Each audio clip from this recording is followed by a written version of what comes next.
बधाई दूंगा कि उन्होंने विकसित भारत के निर्माण से जुड़ी इस वर्कशॉप का आयोजन किया है। देश की युवा शक्ति को दिशा देने का दायित्व जिन साथियों पर है, उनको आप एक मंच पर लाए हैं। शिक्षण संस्थानों की भूमिका व्यक्ति निर्माण की होती है और व्यक्ति निर्माण से ही राष्ट्र निर्माण होता है। और आज जिस कालखंड में भारत है, उसमें व्यक्ति निर्माण का अभियान बहुत ज्यादा अहम हो गया है। मैं आप सभी को वॉइस ऑफ यूथ वर्कशॉप की सफलता के लिए अग्रिम शुभकामनाएं देता हूं। साथियों, हर देश को इतिहास एक ऐसा कालखंड देता है जब वो अपनी विकास यात्रा को कई गुना आगे बढ़ा लेता है। ये एक तरह से उस देश का अमृतकाल होता है। भारत के लिए ये अमृतकाल इसी समय आया है। ये भारत के इतिहास का वो कालखंड है जब देश एक क्वांटम जंप लगाने जा रहा है। हमारे इर्द गिर्द ही ऐसे अनेक देशों के उदाहरण हैं जिन्होंने एक तय समय में ऐसा ही क्वांटम जंप लेकर खुद को विकसित बना लिया। इसलिए ही मैं कहता हूं, भारत के लिए भी यही समय है, सही समय है।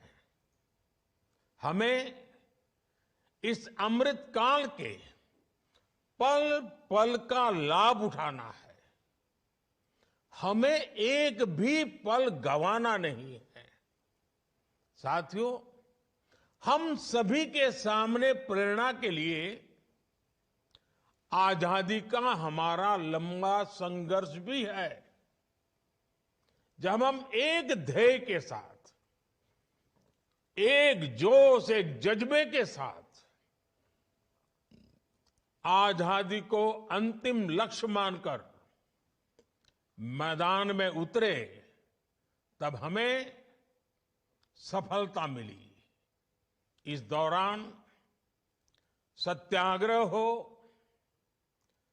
क्रांति का रास्ता हो, स्वदेशी को लेकर जागरूकता हो, सामाजिक और शैक्षिक सुधार की चेतना हो, ये सारी धाराएं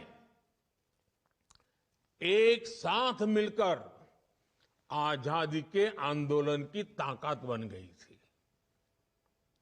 इसी कालखंड में काशी हिंदू विश्वविद्यालय, लखनऊ विश्वविद्यालय, Vishwa Bharati, Gujarat Vidyapith, Nagpur university, Annamalai university, Andhra university, university of Kerala, ऐसे अनेक संस्थानों ने देश की चेतना को सशक्त किया। यही वो कालखंड था जब हर धारा में युवाओं के भीतर आजादी को लेकर नई चेतना का संचार हुआ। आजादी के लिए समर्पित एक पूरी युवा पीढ़ी खड़ी हो गई। एक ऐसा विचार देश में बन गया कि जो भी करना है वो आजादी के लिए करना है और अभी करना है। कोई चरखा काटता था तो वो भी आजादी के लिए, कोई विदेशी सामान का बहिष्कार करता था वो भी आजादी के लिए, कोई काव्य पाठ करता था वो भी आजादी के लिए, कोई किताब या अखबार में लिखता था वो भी आजादी के लिए, कोई अखबार के पर्चे बांटता था वो भी आजादी के लिए। ठीक इसी तरह आज हर व्यक्ति, हर संस्था